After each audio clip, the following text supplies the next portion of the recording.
Hi everyone, from me, Brent Graham. It's Thursday night, 9 o'clock time for the Handicap Rugby Chat That Matters. Before I even introduce my first guest who's already in studio, we're waiting for the second one to come in. Apologies in advance if we have any Wi-Fi issues. You can probably hear my generator in the background there. Had about 3 hours power today so far, and now we got hit with load shedding again. Place is absolutely falling apart. But anyway, we'll make the best of it. But just if I do drop off or freeze or just can't hear my guests, please excuse us on that one. The show, of course, powered by POKERBET, the new kids on the block, the fully licensed in the Northern Cape gambling board there, and you can play poker. And believe me, the only thing that stopped me playing poker in the last week is load shedding. I can't start any of the tournaments because I'm unable to finish them, and I obviously can't run my generator late at night. Let's get into the action, though. Let's start off by introducing my guest. That's the Oracle himself. He had the week off last week, but I've got to say, first of all, Oracle, you did bloody well the week before. You were on fire in the Six Nations. And I've seen your horse racing posts over the last few days. You are absolutely flying. That looks quite a smug grin on your face there.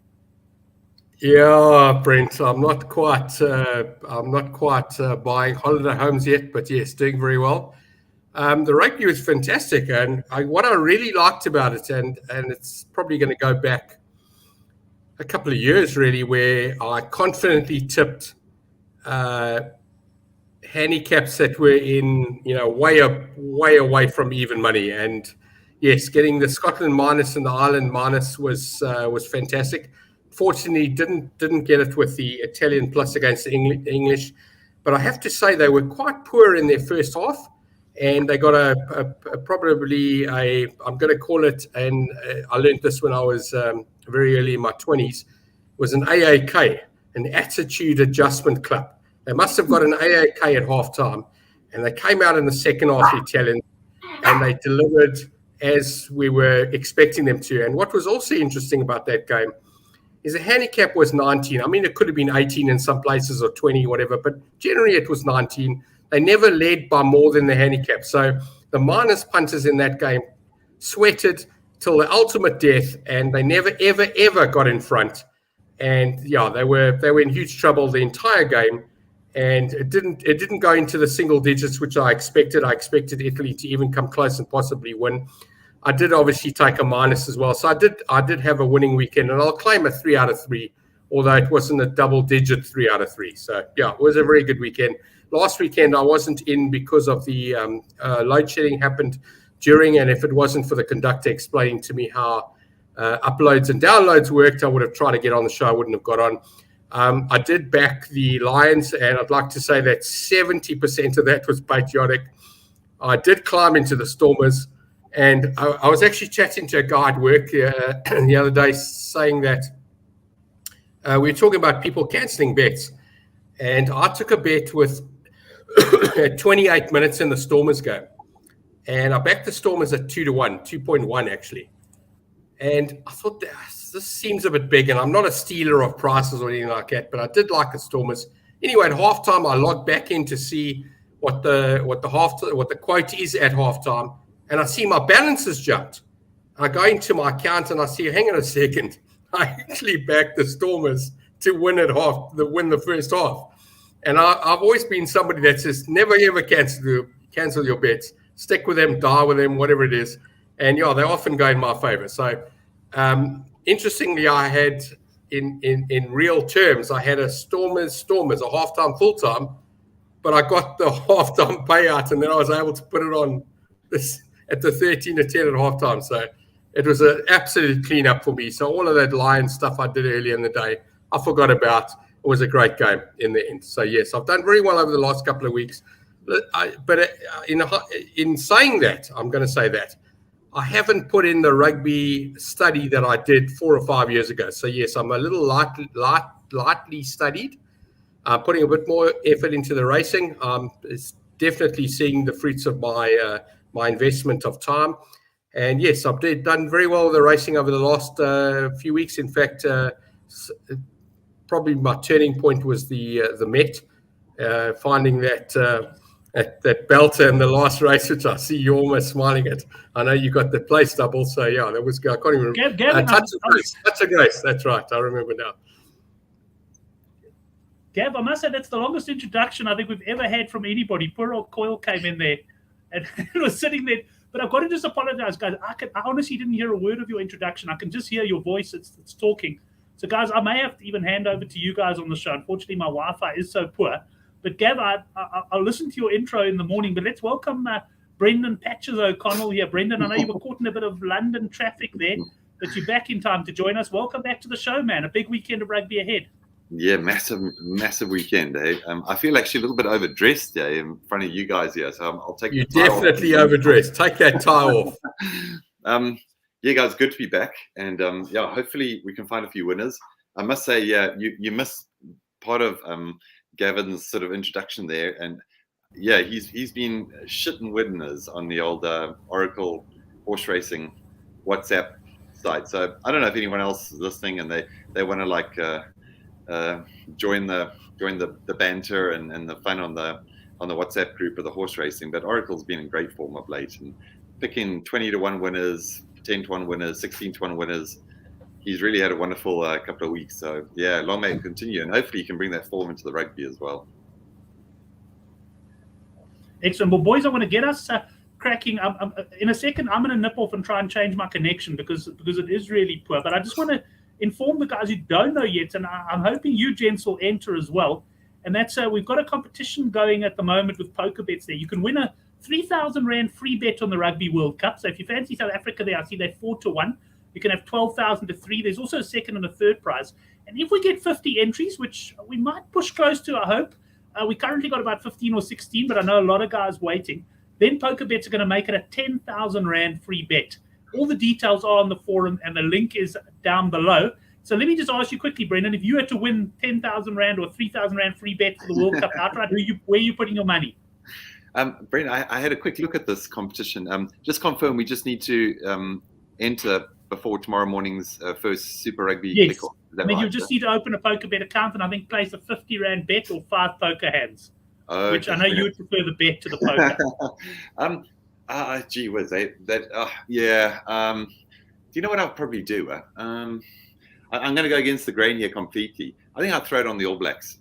Yeah, I'll throw it on the All Blacks. Okay. Not that I really fancy them that much, but if I just had money to burn and it was a free bet, I'd probably back them.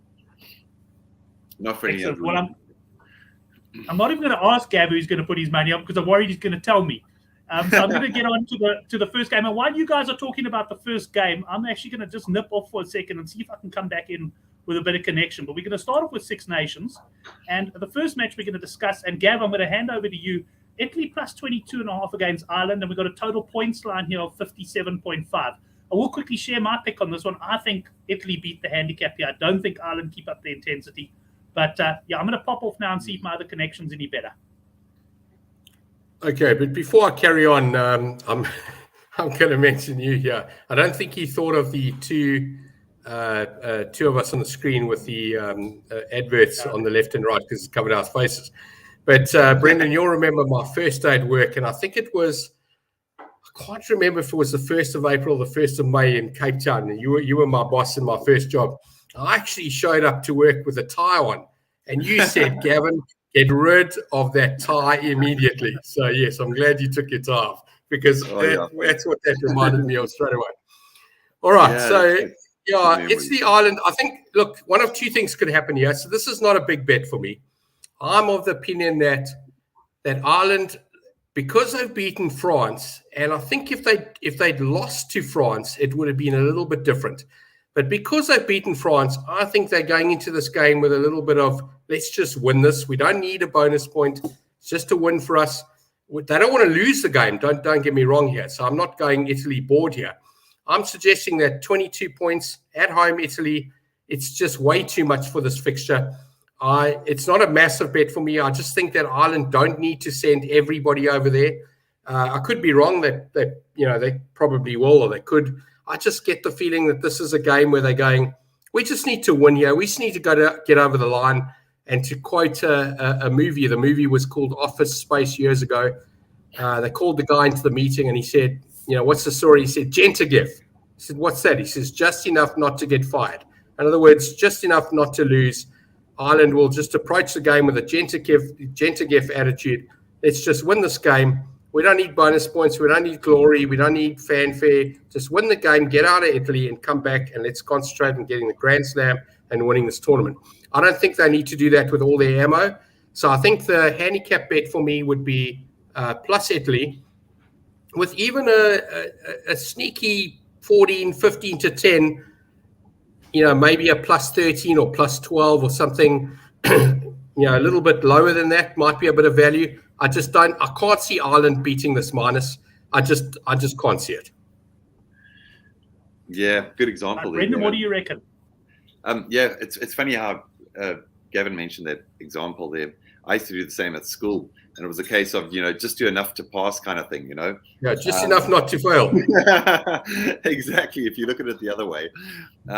Yeah, absolutely. I always think, like, what could I really have achieved if I really had studied at school? But yeah, anybody's guess.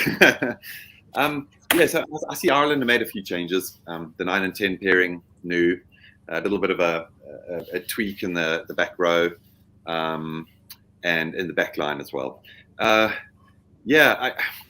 me, Italy have they've finished the season, the autumn series, quite well. In fact, it got smashed actually by South Africa, but forget about that one. Let's think about the Welsh game that they won, and things were looking better for them. They've played well against France. Again, France weren't great at home. Historically, Italy don't really play some of their best games at home, which is quite ironic. A little bit like the Western Force, which we might come up to a little bit later on. But for me, I think the handicap might just be a little bit too high as well. It's also not a big bet, because we know, if Ireland click, and I get the feeling that, it's the Irish kind of game plan that Italy might not necessarily like. It's very, very fast ball. And I can imagine Craig Casey at 9, he'll be quick and he'll be darting with a lot of sniping runs and that kind of thing. And I don't think Italy kind of like that. They need more of a sort of a messy kind of game and a bit more sort of grinding down, even though they have improved in the backs and their attacking flair. So, yeah, a few changes in Ireland, and I do agree. I can't see them really going all out. Yes, they want to keep the momentum going, I would say. But I think Italy, there's definitely a bit of a bounce in their step. Italy have made a few changes as well. And they've got that Garbisi or Garbisi at 10, which I actually don't rate. I actually don't rate him at all. But, they rave about him. I think he'll be very similar to that, what's his name? Thomas Allen. Tommy Allen plays the Harlequins. I think they're very similar kind of players. So for me, yeah, small bet on the plus 22.5. It might even be a small idea maybe in the past to have had Italy on the halftime cap if you could get sort of 10.5 or 11.5. But I kind of expect Ireland to probably start quite fast, and then once the game is assured, that's where I think I'd probably be leaning on the full-time handicap rather than the halftime handicap this time around. So yeah, a small bet on the plus for me. It's interesting you say that, Brendan, because that's normally I'm an Italy halftime punter, but I thought exactly the same as you. Ireland have been starting their games like so quickly, and I would rather not be on the halftime cap. And I agree with you. I like this cap because I see Ireland stepping off the gas a bit at some point. I mean, even if we take their game against Wales, the second half, it wasn't that they played badly, but it's almost like they decided to focus on the defense and just keep Wales out. And I could well see a situation like that as well. So very much in agreement with you on that one. And they were very much like that against France as well. Sorry, Brent. Yeah, they were very much like that against France as well. So fingers crossed they don't change the blueprint, and we can look forward to maybe the full-time cap. Yeah, I'm going to bring the next game up now, but before I'm going to ask Brendan to talk on that first, I just want to ask a quick trivia question for the boys. And there's a 500 Rand POKERBET voucher up for grabs for the first correct answer here. Obviously, the two guys in the studio are going to hear the question first, so please don't answer, lads, if you do know it. 1997 Currie Cup final, Western Province up against the Free State. Final minute of the game, the Free State score a try in the corner, but it's disallowed for a forward pass. I want to know who made that forward pass. I'll never forget it. As a big Western Province fan, I was celebrating. I watched the video. Do you know the answer, Brendan? I think so. No, but don't say it now. Right, Gav, sorry, you wanted to say something before we move on? I was just going to say the points in that game was 57. So if you take the 22, you subtract that, you get 35, which means Italy is going to be around about 17. That seems like a little for Italy at home. I'm going to suggest Italy get at least 20 points in this game. So that points quote of 57 has got me interested in Italy. And the other thing I was going to say to you is, if Ireland beat this handicap, it's only going to happen in the last 15 minutes of the game. So the rest of the time, you're going to be in the money if you're on the plus, and you'll have ample opportunity to back the minus if you look like you may, well, if you feel like the momentum's going against you.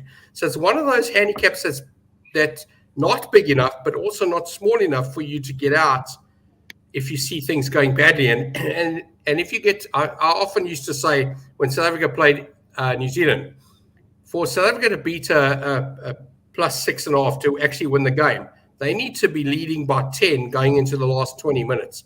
So if Italy are within, seriously, in this case, within a try, 6 or 7, maybe 5, with 20 minutes to go, then the handicap's safe. Because Ireland can score 3 tries at the end of the game, especially with a couple of youngsters or new recruits into the team that haven't played that often. Gab, I'm going to stop you, Gab, I'm going to stop you because I've got a hard close at 10 o'clock with my generator going here in the complex. I can't go on talking about the Ireland game anymore. So let's move on to the England game now. Brendan, we got 6.5 points here. England favoured at the Millennium Stadium. Roof, by the way, is going to be open.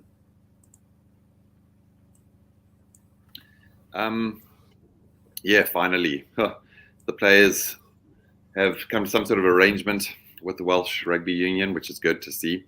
I mean, I think if the game had been... I don't think, in fact, the game ever had a chance of being cancelled. But, there was talk that the game possibly would be cancelled and it create another £10 million hole in the Welsh Rugby Union's bank account. Anyway, it's good to see that they are playing. A couple of changes. Gatlin now hoping, he's bringing back some experience. Elwyn Jones is back. I mean, I can't believe I'm saying that. And Lee Halfpenny is back as well. Yeah, they got a brand new centre. I think an inside centre. He's making his debut. Yeah, a little bit of damage control happening there. But somewhere along the line, I mean, Gatlin's got to he's got to stand on the sidelines and pull the demonic kind of the raw passion out of the Welsh again. I mean, last weekend was one of those surprising weekends where some of the Welsh sides actually played quite well in the URC and claimed a couple of good scalps. Could they draw from that? I just don't know. They're a horrible side. I mean, they've conceded 70 odd points and they've scored 14. It's shocking. But at the same time, they're playing an English side that also, brand new coach in Borthwick from Leicester Tigers, and yeah, I think the handicap is pretty well set. I wouldn't want to do a pick, but what I'm really strong on here is the unders. I really, really like the unders in this game. And I see it's the old French referee, Léal, what's his face? Matthew Raynal. Yeah, I always get a bit, I do get a bit of squeaky bum once I see a French ref because they're prone to sticking that arm out whenever the attacking side is in the opponent's 22 and the old peanuts at the ready. But yeah, unders for me. I see the points 43.5 open roof. I would have hoped maybe for 44 or 45, but 43.5 I'm still quite happy with. I think this. We'll talk about a private bet on that one, Brendan. I like the overs here. I think. Do you really? Third when the roof. I haven't checked if it's pissing down with rain. Obviously, it does change things. But I think I did actually check. I don't think the conditions are meant to be too bad on Saturday. No, so we'll have a personal bet on that we'll have a 44 no bet there or something, right? That's fine. That's one of my strongest bets of the weekend. So let's see how that goes. No, excellent. We'll have a look at that one. Right, Gab, let's get your opinion on the Wales-England game. Yeah, I just saw Farid's comment a minute ago. Sorry, I don't have it in front of me. I'm going to suggest this is this is rubbish versus rubbish.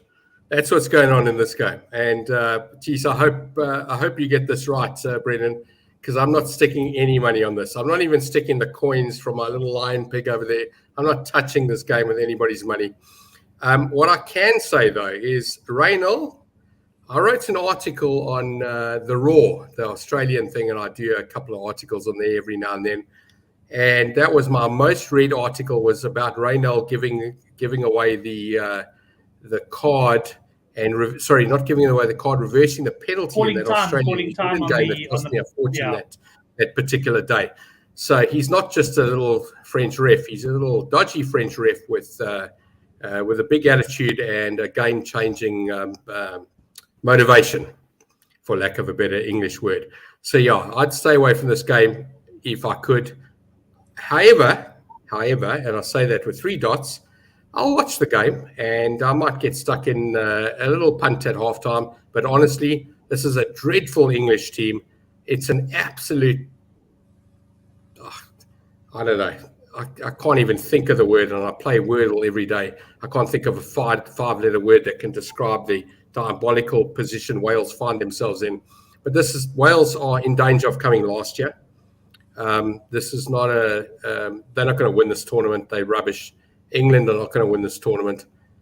This has turned out to be this fixture shouldn't take place. Let's put it this way. This is the 3rd and 4th playoff in a World Cup where nobody remembers who came last in the 2 semi-finals. I wouldn't touch this game with anything.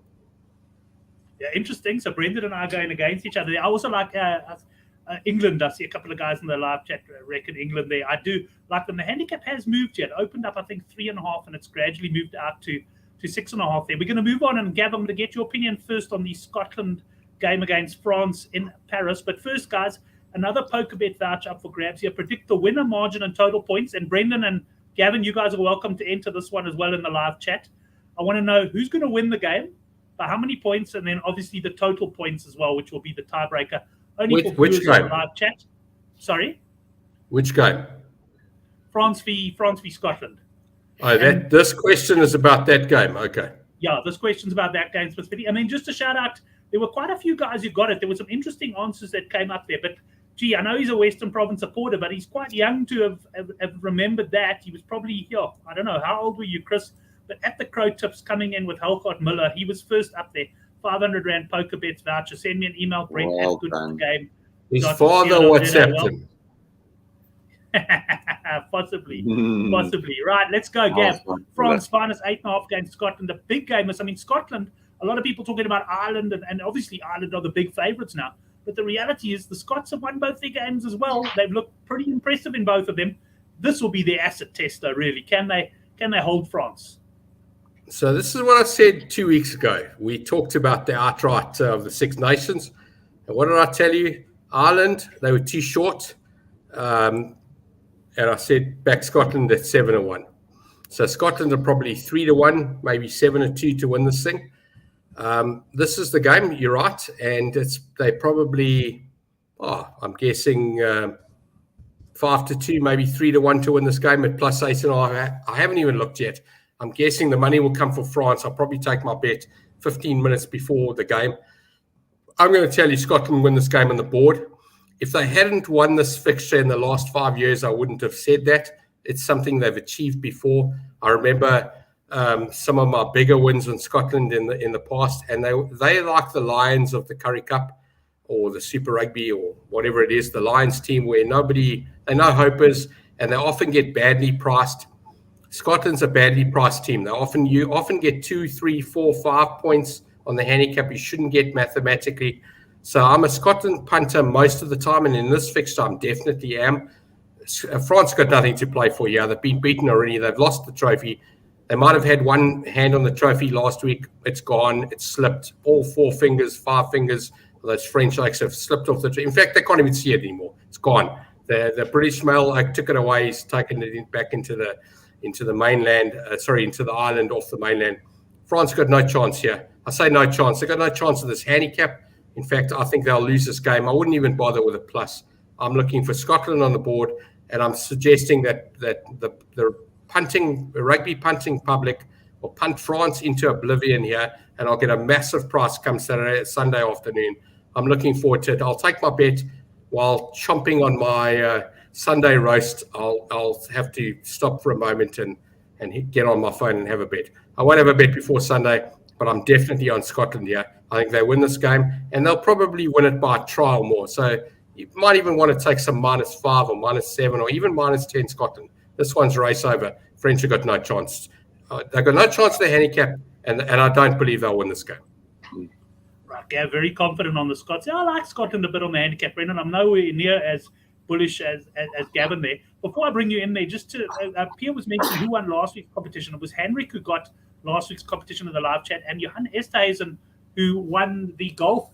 In fact, it was Mark Dunphy who hasn't joined us tonight. I know I must actually check on him. I know he's been in hospital with a foot op, and he was battling a little bit, but he actually got the goal for John Ram, and then Esterhuizen came second with Max Homer. So Johan, we'll get you that 500 Rand voucher. You too, Henrik. Sorry, my admin's been a bit slack this week. Brendan, let's get on to you then on this game. France against Scotland. This handicap to me looks well set. Yeah, it does look well set, I think. Also not as bullish as Gavin. I mean, initially, I did lean towards Scotland on the plus 8.5. I thought that was reasonable, especially the way France have been playing. It would be very difficult for them to cover that cap. But they're still a quality side. The game against Ireland, I just couldn't believe how badly they played. And there were moments of brilliance from a few players. But as the team, as a group, they just seemed so lethargic and just so they looked or appeared to be 1.5 steps behind the ball every time. Ireland just ran at them at will in that first half, and made many yards. So that's the conundrum. You got a team like Scotland who are buoyed. They're playing really well. They absolutely caned Wales. And I mean, Finn Russell's is playing extremely well. He slotted straight back into the Scottish side and doing great things with them. I wouldn't be surprised if France bounce back and they perform really well to win the game. It's another game for me that I'm looking at unders, 50.5. I think France will give them the respect they kind of deserve. And as a result, I expect the French defense to be a lot stronger this time around. And then, handicap-wise, I mean, I pretty lean towards the plus on the Scots. But for me, at this stage, it's an unders play. France just to sort of reconsolidate, try and just get back into a better position and try and, play some good rugby again. They've still got to play England and they've still got to play Wales. So there's still much rugby, a lot of rugby for them to play. So I wouldn't write them off just yet. They've still got the players. They've still got the same coaching staff. Just needs a little bit something from the players. I don't know what it is. They just looked very poor against Ireland, I thought. So unders for me. That's probably my better bet in this game. Henrik Swart agreeing with you there on the unders, gents. Let's move on to the URC now. We've got 2 games to talk about, both make-up games. We'll start off, Brendan, with you. We've got the Sharks -9.5 against Ulster. I must say, when these teams were originally meeting, the Sharks, I think, had just hit some strappingly good form. And I was looking for them to put Ulster away. Of course, the Sharks are without their box. Ulster, by contrast, are obviously without their Irish players. And the handicap set you at 9.5. I think it's a point or two higher than what I set it. And I'm battling a bit on this one, Brendan. I'm hoping you're going to lead me in the direction of a bet. Yeah, this is one of the games that actually did stand out for me a little bit. And I do like Ulster on the plus. I expect sort of a high-scoring game, possibly. Although I haven't had a good look at the weather down in Durbs. I know the whole of South Africa just seems to have been raining, except Cape Town. And that's very, very important, Brendan. Absolutely, right. So for me, I like Ulster quite a bit on this as well. I thought the handicap might just be a little bit too high. I think Ulster's got enough depth to run a Shark side that doesn't really perform that well sometimes without its box. Right, Gav, yourself? Yeah, so I'm the opposite on this one. And I don't know what Brendan's going to say in the Lions game. I'll probably go opposite as well. So I'm going to call this the double. What did they teach us at school about the stomach? And it's 6 intestines. I'll say this is the double intestine conundrum here. So these two teams were supposed to arrive whenever it was, and this is when they woke up in the morning and they had stomach problems, and the local government in eThekwini was suggesting that there's a problem in the sea and whatever it is. These guys are coming here thinking, why do we have to play this game? Why did the tournament tell us we have to play this game? And I've sort of banned I say sort of because I don't have anything official in place, but I've tentatively banned myself from backing the Sharks. So this will have to be a 10th of a bet for me. But I've got to say that this handicap, if I remember correctly, was about 15, and the Ulster team was, sorry, not 15, it was about 5 or 6, and the Ulster team was at full strength. The Sharks were minus on the day, and they're really just giving the second stringers about 3 or 4 points. You know, call it a try. I don't want to argue about what it was, but it's less than a try. Yes, I've got to believe that this is just not enough. The Sharks can win this game by 50, but at the same time, they can lose 35-0 like they did against that Wales team or Cardiff team or whatever it was at the time and got that coach fired. So this is a small bet for me, but I'm definitely going minus, and I'm not going at 9 to 10. I'm probably going to go minus 19 here, minus 18, and rather have a bit of a price and keep my stake low. But yeah, these are the guys that didn't make any sort of call up. They're not first team players. A couple of them obviously will be, but this is the focus is not on this game. They don't even want to be in Durban. They remember when they were there, and they remember the sea and the food, and they're not happy, so they don't want to be there. I certainly remember spending a lot of time on the old porcelain potty there last time they were in the country. Ran out of toilet paper. Gav, yeah, that's just before. But okay, I'll give you a bet on the Sharks. It's not in this game. I'm taking the Sharks at this point. I've been considering it for a while. I'm taking 11 to 1 the Sharks to win the tournament. And my reasoning is this: I'm expecting them to win this game. In which case, I definitely fancy them to make it through.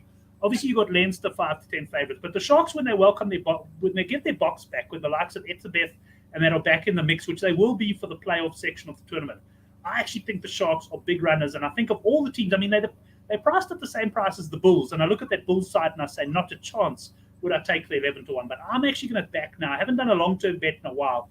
Guys, I'm going for the Sharks at 11 to 1 to win the tournament. That's my pick on that one. So, Brent, I agree with you, and I can tell you can chuck the Stormers in as well. I mean, this Stormers team is showing the world, not just South Africa, showing the world they know how to play rugby. They're arriving. I mean, I wasn't on the show last week, and I didn't say what I wanted to say is that they had the wrong favourite there. I mean, I absolutely climbed into the Stormers here. I had I didn't even think twice. It's like when you cross the road and you don't think twice. I didn't think twice in this game. I just piled on the money. I had a go. I didn't care about bank balances. I didn't care about anything.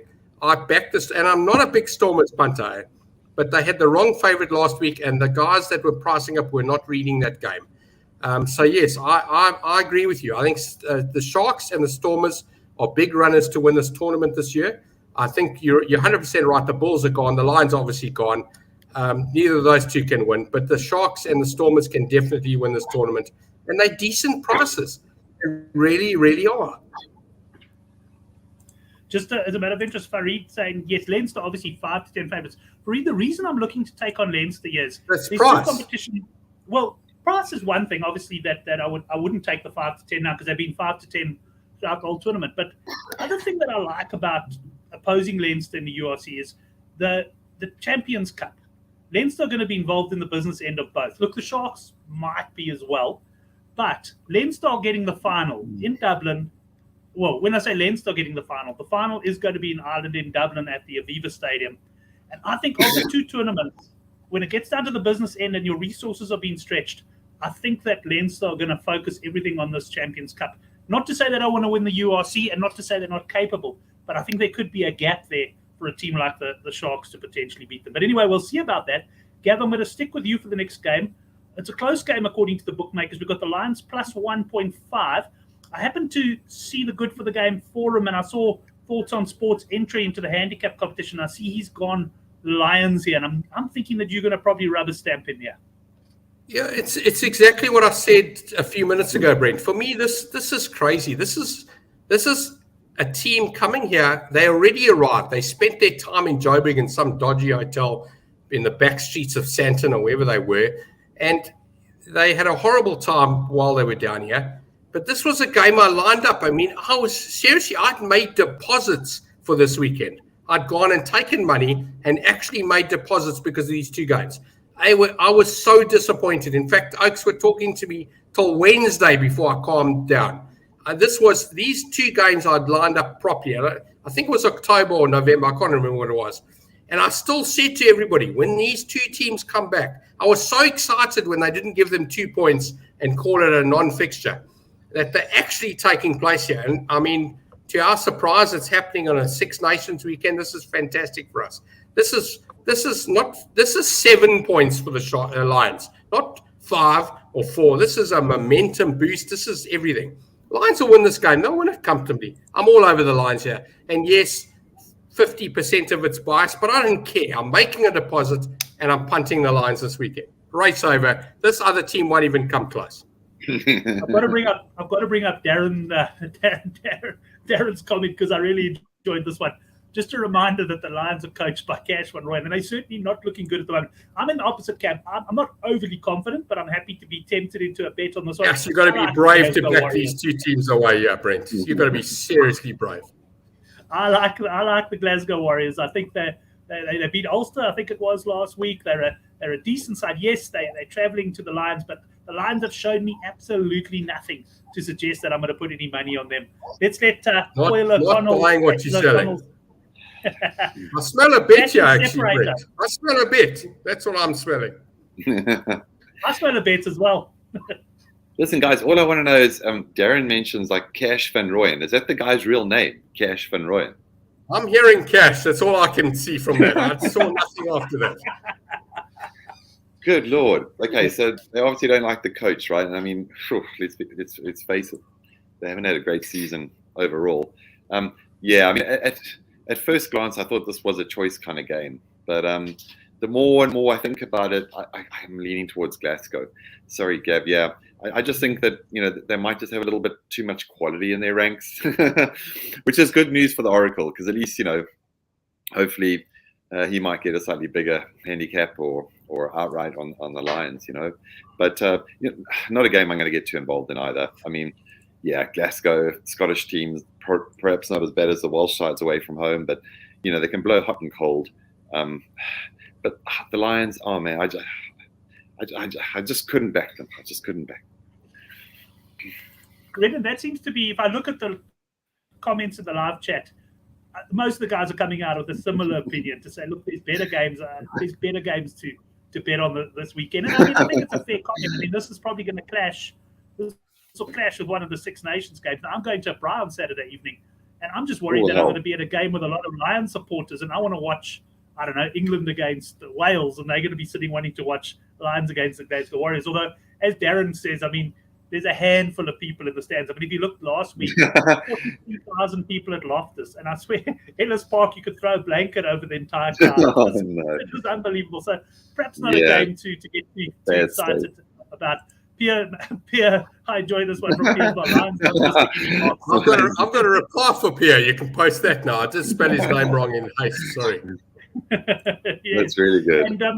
And Johan coming in Glasgow 1 to 12. Yeah, the 1 to 12 market could be quite an interesting one. Gents, we got about 20 minutes left before I've probably got to call it a day. So let's get into Super Rugby. I'm going to bring that up now. We obviously got no form to go on here as such, but we got some familiar old names that us South African guys know. And Brendan, I'm going to start with you here. Crusaders minus 6.5 against the Chiefs. Points line 48.5. A bit of money for the Chiefs this week. There was 7.5 early, and it's generally coming to 6.5. I can tell you that some of that money is mine. Look, historically, I've always gone a bit easy in those early couple of weeks of Super Rugby. Oh man, Super Rugby, it used to be the tournament. I used to love this tournament. I couldn't sleep on a Thursday night, waiting for that Friday morning to begin, and you start off the weekend, it was just wonderful. Now that it's reduced in size, yeah, it might take a little bit of time to get used to it. But yeah, some very familiar names on both sides. Crusaders, man, you look at that starting 15, and it's brilliant.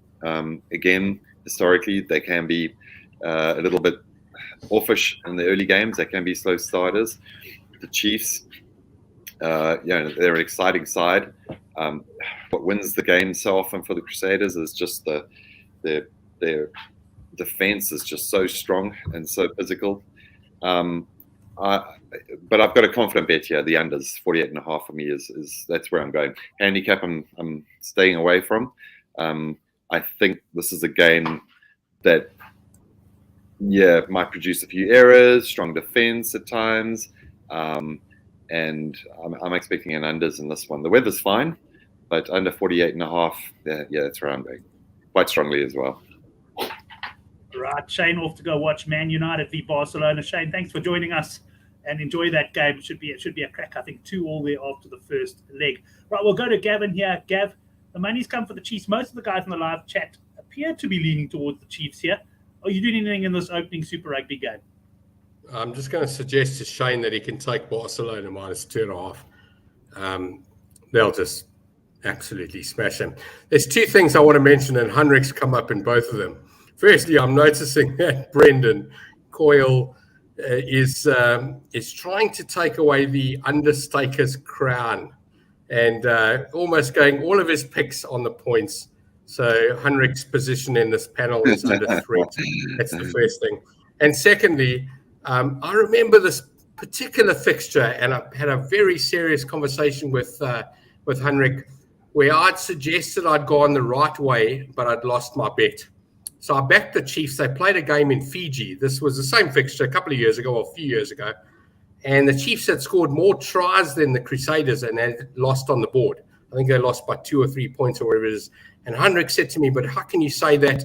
And I said to him, but with rugby, I've got to believe that if the team I backed scores more tries than the other one, I feel like I should have won. And that's what got us to that conversation of all points to count, if you remember, Brent, all those years ago. Anyway, that's the story for another day.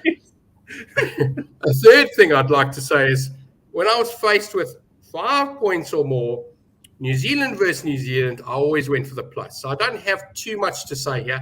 But at 6.5, I will have a small strike on the Chiefs. It's not going to be big because I haven't followed much of this. But when two New Zealand teams play each other and you give me more than a try, not necessarily the conversion, so 5 or more, I will definitely take the plus. It often ends up being a closer game than people expected. In fact, I'd like to put it this way. I think the sweat comes to the minus punter and not the plus punter. I think I'll be in the game a lot longer. So, I'm a small plus punter here. Sure, they can win on the board. Any New Zealand team can beat any New Zealand team. But I haven't followed much of it, and I will follow it a little bit more this season. Right, Waratahs up against the Brumbies. This game, I can tell you, Brumbies started 3-point favourites roundabout. There's been a lot of money for the Tars. Plenty of positive talk coming out of the Waratahs camp there in Sydney. I've had a look at the teams on that one. And Gav, I'll tell you the bet I eventually settled on here was either team by 7 or less at 5-4. Because, quite frankly, I think this is going to be a tight game, but I couldn't find any other value. If pushed, I would say that I think this Waratahs are putting out a side that can win the game. But not a confident call for me. A small play on the margin. Yeah, level game is, you don't really see that too often, especially with these Australian teams. I mean, often they'll tell us the Brumbies are -8 or the Waratahs or whatever. Again, haven't watched too much of the sprint. The home team for me, scrape it, small bet, might include it in a multiple, but I don't have too much to say here. Waratahs by. Yeah, nothing strong on this one for the Oracle. Brendan, yourself on this one? Yes, I saw there was some plus 4.5 Waratahs early. Okay. Believe it or not, I actually do like unders in this game as well. But it doesn't mean every single game. But this particular one is probably my best bet of the weekend for unders. Having said that, there was a time when I knew every single player, especially in the sort of the Australian conference. The Kiwis, every now and again, I would be blown with a name here and there. But loads of new names in both sides. Well, relatively speaking, compared to maybe some of the New Zealand sides this weekend. The plus 4.5 was snapped up, and I can't argue against that because it probably was where the value lies. But a choice game now gets me thinking. You know, with the Brumbies and their pedigree, you know, I'd probably be leaning towards the Brumbies at this stage, especially if off a level game. Even an 8 to 10 sort of Brumbies, I might be leaning towards them. But I certainly like the unders here as well. Yeah, they're playing back at the Allianz Stadium in Sydney. Yeah, what sort of crowd they'll get, we'll see. The Waratahs normally promise a lot and don't deliver in general. They've been very disappointing for many seasons now. But having said that, you know, it is an Australian derby, and it is the first game of the season, so they would want to get off to a win or at least a positive start. But you know, the Brumbies still well coached. You know, they've got a very good pack as well, and they enjoy scoring their tries from rolling balls and 5-meter lineouts and things like that. So, yeah, for me, I'd lean towards the Brumbies in this one. But I think it'll be a tight game, and I think unders is a good call as well. Under 47.5, yeah, and yeah. I must say, in Aussie derbies, unders, you wouldn't have been a poor man if you backed unders in Aussie derbies over the years. Sticking with you, Brendan, this is one of the games we didn't preview actually on Good for the Game. We were under a bit of pressure. We thought we'd drop this one. Moana Pacifica plus 1.5 against the Fijian Drua. And the points line here, 52.5. I'll be straight up with you. I'm not having a bet on this one. Oh, man. Yeah, I would say, yeah, what would be the, I mean, you got to be really desperate to have a punt in this game, I think. I mean, what sort of form? I mean, I can't even pronounce half these players' names, you know. If you look at last season, you know, the Fijian side seemed to have the better form overall, you know, whereas the Manu guys, yeah, they had a couple of games that were quite good. They seem to have had a harder sort of introduction to it because they were playing all the New Zealand sides, I think, at the beginning. I mean, on just on what I saw last year and what I remember from last year, you would think that the Fiji minus 1.5 is the play. And I'd probably stick with that. But anything can happen this game. I mean, if you want to burn money, this is a game to do it in. Well, it's interesting. I had very much the same view, but it's interesting to see the undertaker himself coming out here and saying best bets points of the weekend is overs. And he also likes the Drua to win quite convincingly. So when someone like Henrik, who admits early on in the chat that he hasn't been in the greatest of form, but we all know that class is permanent and form is temporary. So we're expecting him to come back strong. And he likes the overs and he likes the Drua there. And Pierre Green, they're saying tackling is optional. Right, Gavin Cohen? I'm imagining that this isn't one of the games on the top of your list for the weekend. Yeah, I just want to say not only that class is, what did you say? Class is permanent or whatever it is. Somebody said to me years ago, cream rises to the top. You'll get there eventually. Don't worry. So yeah, that kind of comment definitely matches people. And I know I go through all sorts of different patches at the moment. I'm riding a wave. I can't even see any problems. I'm just cruising along on my board. Only hot chicks on the beach. There's nothing in front of me. So I don't have that problem right now. But this particular game, I think he's right. I think there might be a lot of points.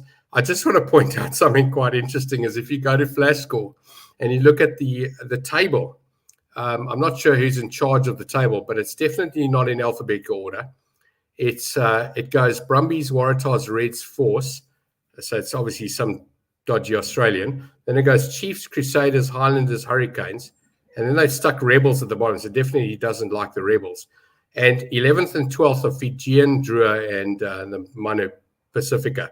Now, I'm almost inspired to write another article for the Raw, but I don't know what message that's sending, but that's pretty dodgy.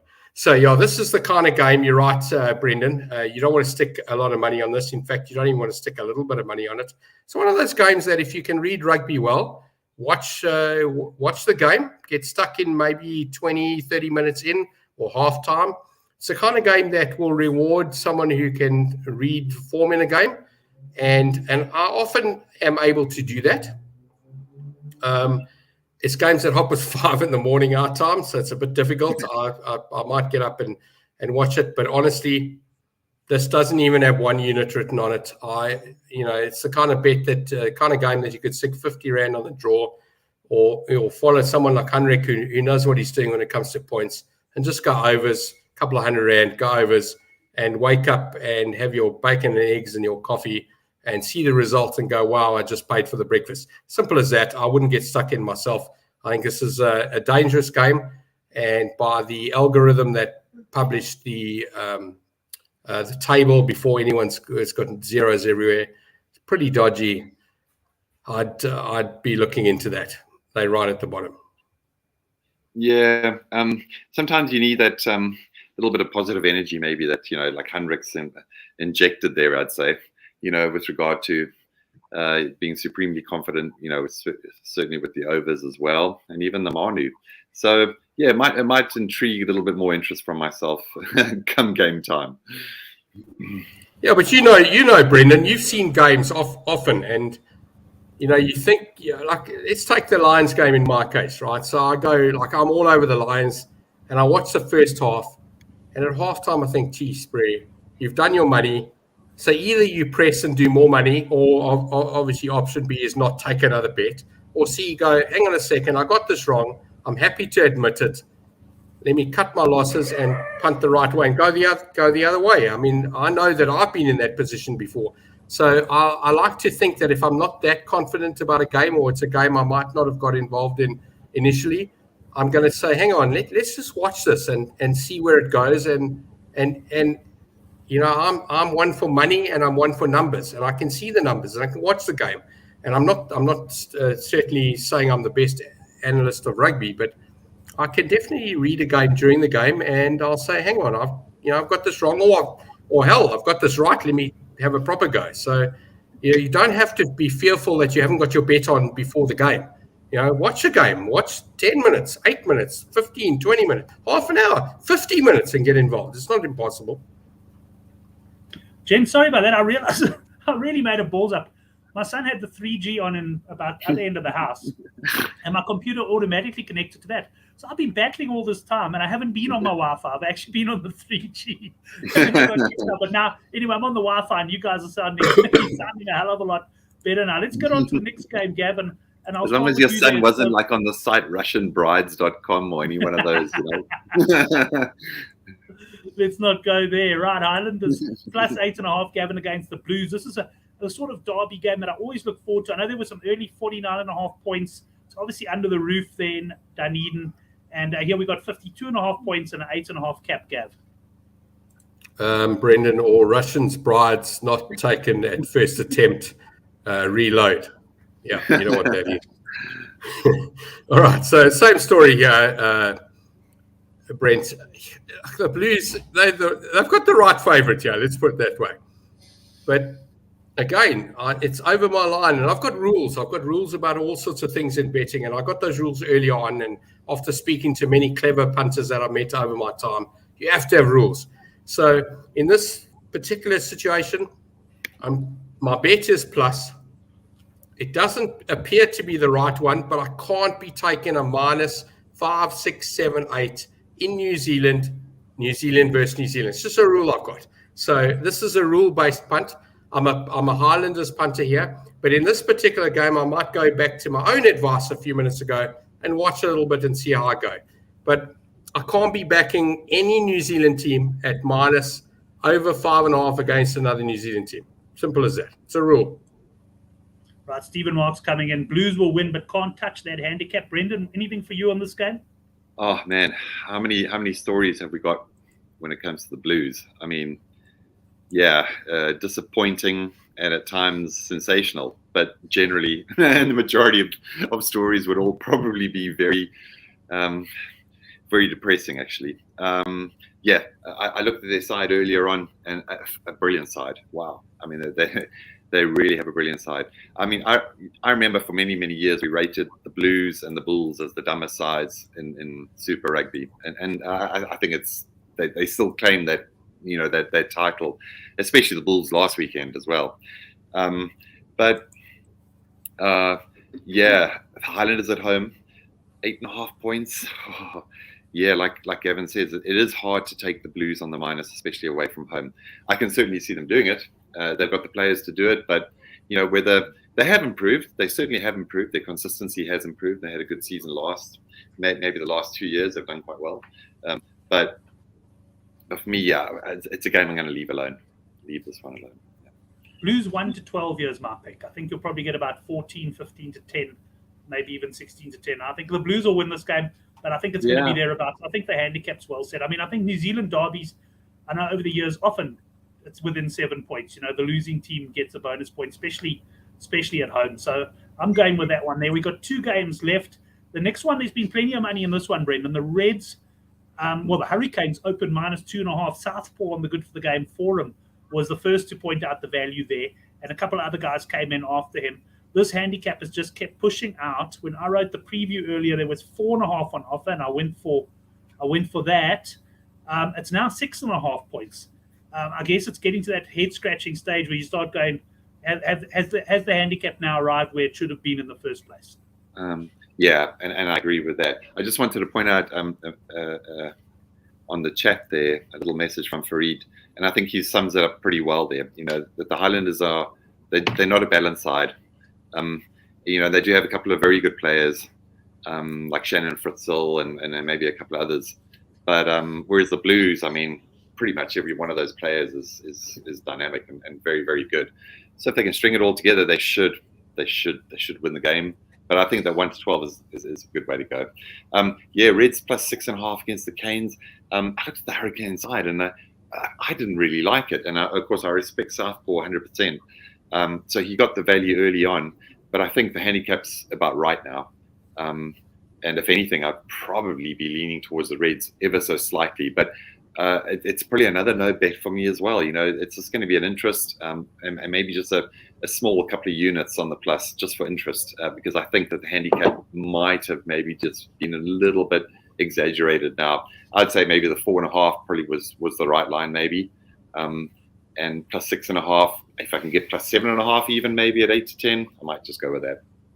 Right, Gav, anything for you in this one? You might be able to get that from me, Brendan. I'm going to say the Hurricanes. Okay. Hurricanes minus, yeah. Yeah, just this is probably the team that will challenge for this tournament at the end. I think this is a reasonably easy fixture. It's the first one up. So yes, probably it is my only minus so far in this tournament this weekend. Yeah, Hurricanes for me. This looks too low. It should be should be 10 or 12. I think it's from a price perspective and a value perspective, it just appears too low. So I'm on the minus here. Yeah, with you there, Gav. Moving to the last game, an Australian derby. I haven't had a close look at this one, but I found myself leaning towards the Western Force -5.5 against the Rebels. Points here, 49.5. Gavin, I want your call for the game, and then I wanted you to tell me whether Brendan is going to be on overs or unders at 49.5. Yeah, so this game, it might appear to viewers or people following this channel that I have the same bias with the New Zealand teams. I don't. Now, this game, I'll never forget. There's a couple of things I'll never forget about the Force. I beat the Crusaders first time, and they drew with them. Their first 2 games against the Crusaders, all those years ago, 15 years ago, whatever it was, when they entered this tournament. And then this dude called Forrest came and bought them up. And they battled to get back in. They try to get the Force into some sort of Asian tournament and whatever it is. Force has still got lots to prove here. I'm on the minus here. 5.5 is not enough. It should be a double digit as well. So in fact, I'm going to now suggest a double with the Hurricanes minus and the Force minus. As big a double as your heart or your money will provide. But I think those are the two minuses in this tournament. I think Force win this game comfortably. I did see Henrik suggest that game wasn't, well, he gave us a venue. I can't remember what I saw there, Townsville or something like that. I know that a lot of these games won't be played in the bigger cities, trying to get the rugby around the country, which is what they should be doing in South Africa as well. They haven't quite got there yet. But yes, at 5.5, I'm a Force punter. And I'm going to tell you that Brendan will go unders, and I'll tell you why he'll go unders, because the Force will score 25, possibly 28, maybe as much as 30 points. And the Rebels, if at maximum, might get 15. So that's a 45 at the full go here. So he's got to go under. I think he's on the unders as well, but I think it's because we've always seen the Force as possession merchants. They hold the ball for long periods of time. without scoring. They're a lot like you used to be on the soccer field many years ago with your runs up and down the halfway line. Right, Brendan, bring us home here with the final pick of the show before we get into the best bets. Right. Guys, I'm going against the old current in this one. I like the Rebels on the plus. And unders, I couldn't really pick I mean, if anything, I probably would go slightly under. But it's the Rebels on the plus, believe it or not. Force on paper, and I just saw Henrik mention it now. They seem to have the better side, and they seem to have made some good improvements to their squad. But again, it's an Australian derby, and this is a renowned game. You know, very often the Force haven't played that well at home, and sometimes they play a lot better away from home. And I just get the feeling that the Rebels could be up for this. You know, it's a game that they're going to want to win. And the Force have just been so disappointing over the years. Whether they can turn it around, I don't know. You know, like you say, they were wonderful possession merchants. I remember those days. You know, you'd take big plus the Force, and there they are hogging 70% of the possession, and then they'd turn over the ball once and they'd concede a try. I mean, it was absolutely heartbreaking. At the Subiaco. It was absolutely heartbreaking, you know, and you knew it was coming. That was the worst part of it. You knew it was coming. That they didn't score from this, you know, movement, or after the 37th phase, they hadn't scored a try, or even got a penalty advantage. You knew the writing was on the wall. But yeah, for me, I'm quite bullish on this one. I actually like the Rebels on the plus. Rebels on the plus. Guys, I'm getting the wife battering down the door to switch off the generators. The neighbors start complaining. So let's finish off with the best bets. Brendan, I'll start with you. Best bet of the weekend for me is probably going to be the Waratahs Brumbies unders. I'm going to throw in another Australian nasty side. Gavin should really be talking about this is rubbish against rubbish, you know, the Force and the Rebels. I'm going to go with the Rebels on the plus. A big fancy on Italy on the plus 22 or 23.5 if you can squeeze it. And lastly, yeah, I'll leave it at that. Those are my three best bets. Right, some of the guys sharing their best bets. Stephen marks his lines, his best bet of the weekend. Right, Oracle, what are your best bets? You can have the final word. #as1 Scotland. Get on.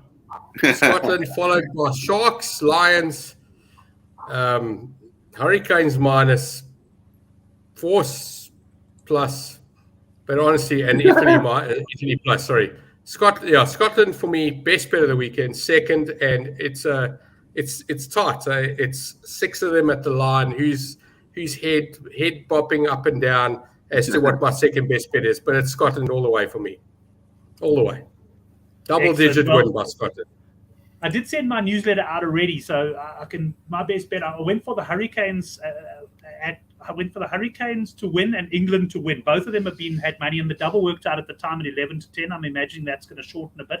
Took that as my double, but certainly like a lot of what you guys chatted about on the show as well. I could see Oracle is looking forward to some horse racing as well because he's in confident mood. But gents, thanks very much for joining me on the show. Sorry I had to rush a little bit at the end here, but that's what you get in South Africa at the moment, I'm afraid.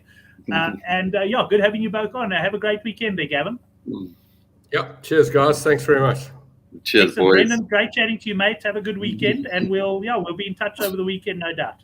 Okay, cool. Cheers, guys. Thanks to all the boys on the live chat. And a reminder, if you haven't yet, enter the forum competition. Let's see if we can drive it to the 50 so we can make it a 10K prize. See if we can do that. We've got until 8 o'clock tomorrow morning. Thanks, everyone. Till next week's handicap. We'll see you next Thursday night at 9.